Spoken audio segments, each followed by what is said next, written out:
Heart beat scan ఒక్క second లోనే world class 640 slide CT scan ఇప్పుడు మీ విస్టా ఇమేజింగ్ బంజారా హిల్స్ లో. నువ్వా? రాత్రి అంత గొడవ జరిగాక మళ్ళీ నన్నెందుకు పిలుస్తావు? పిలవకి ఏం చేయమంటావు చెప్పు. అసలు రాత్రి నీకు ఎన్నో సంగతులు చెప్పుకోవాలనుకున్నాను, కానీ అది ఇంత మూలాన్ని నోరు మూసుకోవాల్సి వచ్చింది. మరే రాత్రి నీ మాటలన్నీ విన్నాక నేను ఓ మొగుణ్ణి అన్న సంగతి నాకు జ్ఞాపకం వచ్చింది. అది కాకుండా నీకు పెళ్లి కాకపోయినా మొగుణ్ణి ఎట్ట గౌరవించాలో, ఎట్ట లాలించాలో, ఎట్ట బుజ్జగించాలో నీకు తెలిసినంతగా ఇండియాలో ఎవరికి తెలియదు అనిపించింది. అంచేత నువ్వు అంటే మన ఇద్దరం పెళ్లి చేసుకుందాం. నేను అంటే మాత్రం నీ పెళ్ళం ఊరుకుంటుందా? ఇదిగో దాని సంగతి ఎత్తకో, దానికి విడాకులు ఇచ్చేస్తాను నువ్వు అంటే. సరే నేను అంటాను, మరి మా పెద్దోళ్ళు ఒప్పుకోవద్దు. మీ పెద్ద నొప్పింది ఎంతసేపు కుస్తా బహార్. నిన్నే పెళ్ళాడాలని నువ్వు పుస్తకం ముందు అనుకుంటుంటే ఇప్పుడు ఈ ఉడతమొహం పెడతనా ఊరుకొని తీసుకొచ్చి పెళ్ళాడతానంటావా? వీడు చంపేస్తాను. నువ్వన్నది నేను ఉడతమొహం పెడతనా కొడుకునే కావచ్చు, కానీ నా మనసు మాత్రం మడత మంచం లాంటిది. అవును మావా, ఇతని మొహం దరిద్రంగా ఉన్నా మనసు మాత్రం మడత మంచం లాంటిదే. నువ్వు ఇప్పుడు మా అమ్మాయిని పెళ్లి చేసుకుంటే మీ జ్యోతి మా ఇల్లు పీకి పందిరేస్తదేమో. అది ఇల్లు పీకి పందిరేస్తే ఆ పందిట్లోనే దాన్ని కుక్కలా కట్టేసే బెమ్మ రహస్యం నా గుప్పిట్లా ఉంది. కుస్తా బహార్. ఆ గుప్పిట్లో ఉన్న రహస్యం ఏంటో చెప్పు నాయన. ఐఎమ్ సారీ, నేను చెప్పను. నువ్వు చెప్పకపోతే మా వాళ్ళు నీకిచ్చి పెళ్లి చేయరంట. నీ గుప్పెట్లో ఉన్న రహస్యం ఏమిటో చెప్పులెవరు?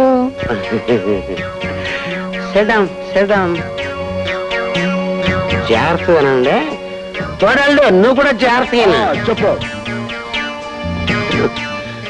చెంచల్ చచ్చిపోయినని చెప్పి జ్యోతి దాని ప్రియుడు కలిసి నా చేత మా మామయ్యని బ్లాక్ మెయిలింగ్ చేయిస్తున్నారు. అసలు నిజం చెప్పాలంటే చెంచల్ చచ్చిపోలేదు, బతికే ఉంది. అవును, బతికే ఉంది. నా కళ్ళతో చూశాను, బతికే ఉంది. పోయినా కొడక కొయ్, ఆ ఆడ కుదుర్చావని మేము అంతా చూసావురా. అదే పొరపాటు. అది చెంచల్ శవం కాదు, వేరే అమ్మాయి శవం. చెంచల్ చచ్చిపోయిందని మా మామయ్య ఇన్స్పెక్టర్ లింగాన్ని పిలిచి కేసు మాఫ్ చేయమన్నాడు. ఎందుకు సార్? ఈ 10,000 ఖర్చు పెట్టి ఈ కేసు ఎవరి మీదైనా బనాయించు. చెంచల హత్య కేసులో మా అల్లుడి పేరు బయటకు రాకుండా చూడు, నీకేం భయం లేదు. అక్క, ఆ విధవ నువ్వు చచ్చిపోయావని చెప్తుంటేను నిజంగానే అంత పని జరిగింది.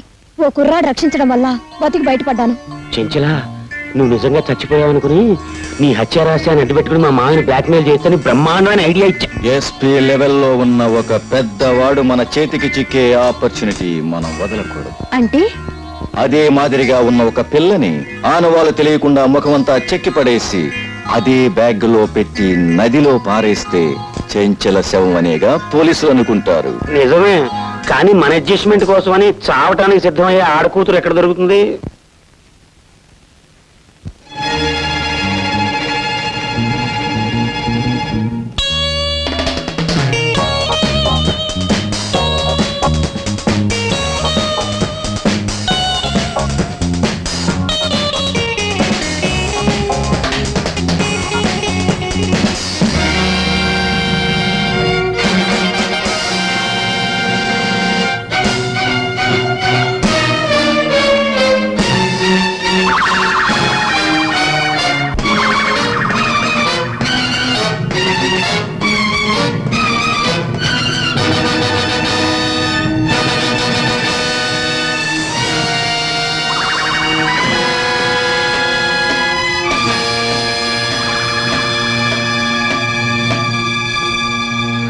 ఇప్పుడు చెప్పండి, చెంచల్ చచ్చిపోయిందంటారా బతికిందంటారా? ఆ గిరిబాబు గారితో సరదాలు చేసుకుంటూ హాయిగా ఉంది. సరే, ఇప్పుడు ఆ చెంచలు ఎక్కడుంది? జ్యోతి దగ్గరే, ఆ క్లబ్ లోనే ఉంది.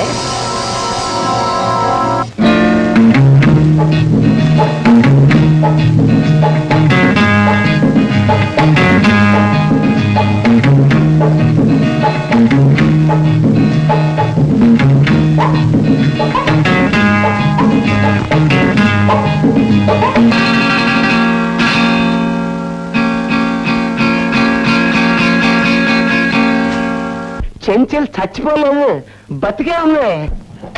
ఇంపాసిబుల్. చంచల బ్రతికుండే అవకాశమే లేదు. చంచల హత్య చేయబడినట్టు కోర్టు వారు నమ్మారు. నిందితుడికి శిక్ష కూడా విధించారు.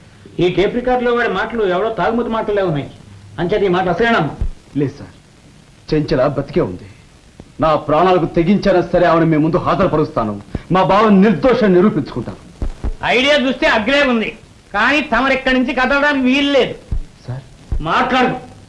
ఆ నెత్తి మీద టోపీ నా నెత్తి మీదకి, నా నెత్తి మీద టోపీ ఆ నెత్తి మీదకి ట్రాన్స్ఫర్ చేసిన మాయగాడిని నేను చచ్చిన విడిచిపెట్టను. నేను నువ్వెవడో విడిచిపెట్టకపోవడానికి నేను విడిచిపెడుతున్నాను. రాజా నువ్వే. Thank you sir. చూడు, చెంచలను మాకు అప్పగించకపోతే నీ బావ హంతకుడు అవుతాడు. మీ బావను తప్పించినందుకు నువ్వు నేరస్తులు అవుతావు.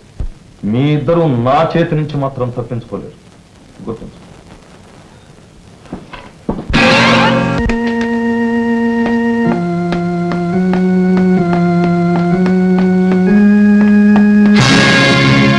మీరు బయటకు వెళ్ళడానికి వీల్లేదు. ఎందుకు వీలేదు? నువ్వు లోకం దృష్టిలో చచ్చిపోయావు. అప్పుడు చావలేదు. చావు నుంచి తప్పించుకొచ్చినా ఖైదీలై 4 గోడల మధ్య బ్రతుకుతున్నందుకు ఇప్పుడు చచ్చినట్టు అనిపిస్తోంది. ఫూల్లా మాట్లాడుకు. చెంచల నిజంగా చచ్చిపోయిందని నమ్మించడానికి రీటాని చంపాం. ఇప్పుడు మీరిద్దరూ షికార్లు కొడితే చెంచల్ని ఎవరైనా చూస్తే ఏమవుతుంది? నీ పథకాలు ఫలించడం కోసం నా సరదాలను నాశనం చేసుకొని నేను ఇక్కడ సజీవ సమాధి కావాలా? ఇంపాసిబుల్. కరెక్ట్. చెంచలా నేను సరదాగా షికారులు కొట్టకపోతే ఆమె చావు నుంచి తెప్పించుకున్న ఫలితం ఏమిటి? You rock! ఎస్పీ గారి అల్లుడువని మాకు ఉపయోగపడతావని ఈమెను నీకు అప్పగించాం. కానీ నువ్వు బెదిరించడం, బ్లాక్ మెయిల్ చేయడం నీకే తెలుసు అనుకోకు. చెంచల్ హత్య కేసులో ఎస్పీ నువ్వు బ్లాక్ మెయిల్ చేస్తే రీటాను చంపిన హంతకుడిగా నిన్ను మేం బ్లాక్ మెయిల్ చేయగలం. జాగ్రత్త. మనకి పోట్లాట్లు అనవసరం. మేము ఎవరికీ కనిపించకుండా అలా కాసేపు బయటికి వెళ్ళొస్తాం. రాడియే.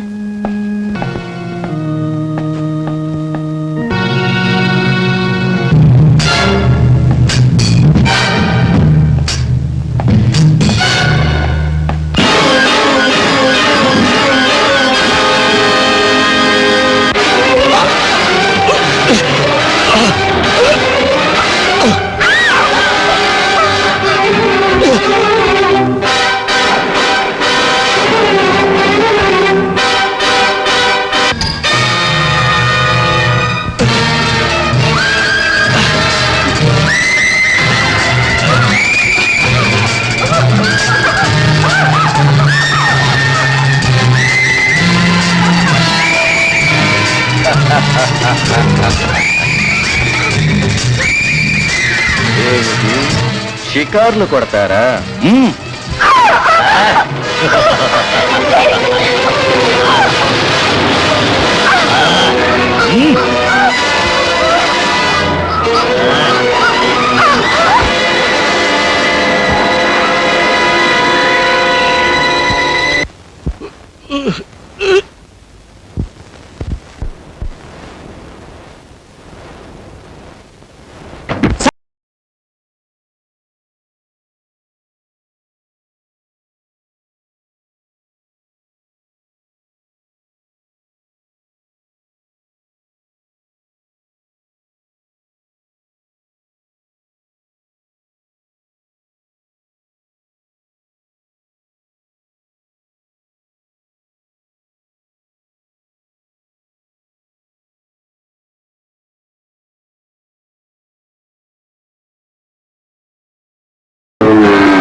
నేను ఎదవని మాట్లాడుతున్నాను.